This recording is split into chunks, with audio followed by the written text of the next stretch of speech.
Nous ne pouvons pas vivre le sermon sur la montagne par la vie issue de l'âme, mais uniquement par la vie de l'esprit. Lorsque nous lisons dans Matthieu 5, « Heureux des pauvres en esprit », il n'est pas question de gens simples, mais au contraire de gens très spirituels. Et ils sont appelés pauvres parce que plus nous connaissons, plus nous sommes conscients que nous ne savons rien. Heureux les affligés. Dans notre marche, nous serons compris. Plus nous marcherons avec le Seigneur, plus les gens s'éloigneront de nous. Heureux les humbles, les débonnaires. Ici, c'est l'opposé de l'orgueil. Nous pouvons avoir une très haute opinion de nous-mêmes et enclin à nous comparer à d'autres. Il ne peut y avoir d'unité dans le peuple de Dieu sans une vie vécue dans l'esprit. Il ne sera pas possible d'attendre l'époux ou l'épouse sans une vie qui honore Dieu. Selon le chapitre 23 du livre de la Genèse, Isaac n'a pas été lui-même chercher son épouse, mais Eliezer de Damas, qui est une figure du Saint-Esprit, amena Rebecca vers son époux.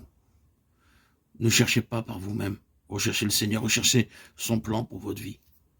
Seigneur, donne-moi l'épouse que tu as choisie pour moi. Je saurai attendre. Nous sommes des gens trop pressés, c'est ainsi que nous faisons des erreurs avec leurs conséquences. Sachons donc attendre. En mettant le Seigneur à sa place, nous saurons attendre et nous vivrons dans la paix et la tranquillité. Quand nos yeux ne sont plus dirigés par le Saint-Esprit, mais par notre âme, le diable donnera ce que nous cherchons. Le Seigneur est le seul remède à tout cela. Si vous lui donnez la place, soyez assurés qu'il saura vous conduire et vous donner l'époux ou l'épouse qu'il vous faut. Et vous serez alors heureux. Il ne s'agit pas seulement d'épouser un chrétien ou une chrétienne, mais l'homme ou la femme selon le choix de Dieu.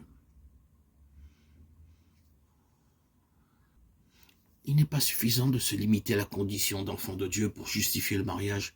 Vous devez laisser à Dieu le soin de vous montrer le choix qu'il a déjà fait pour vous. Dieu désire pour vous un foyer où règne l'harmonie, où il est vraiment honoré. Il vous rendra apte à bien gérer et conduire votre foyer. Il vous faut crier à Dieu et résister à toutes les tentations. Par la foi, mettez votre volonté dans celle de Dieu. Appropriez-vous la puissance de sa vie pour résister, sinon vous serez entraîné à des erreurs lourdes de conséquences. La vie de l'ancienne création est un désordre et une source de continuels problèmes.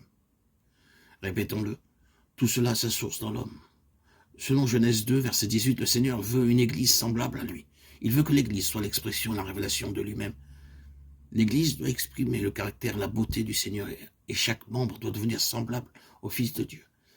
C'est la beauté en raison de la grâce, car dans chaque foyer doit régner l'harmonie. Plus vous vivrez de la vie de Dieu, plus vous serez préservé et équipé pour faire face aux situations. Plus vous vivrez par l'Esprit, et plus vous vivrez par la foi et apprendrez ainsi à vous confier et à attendre.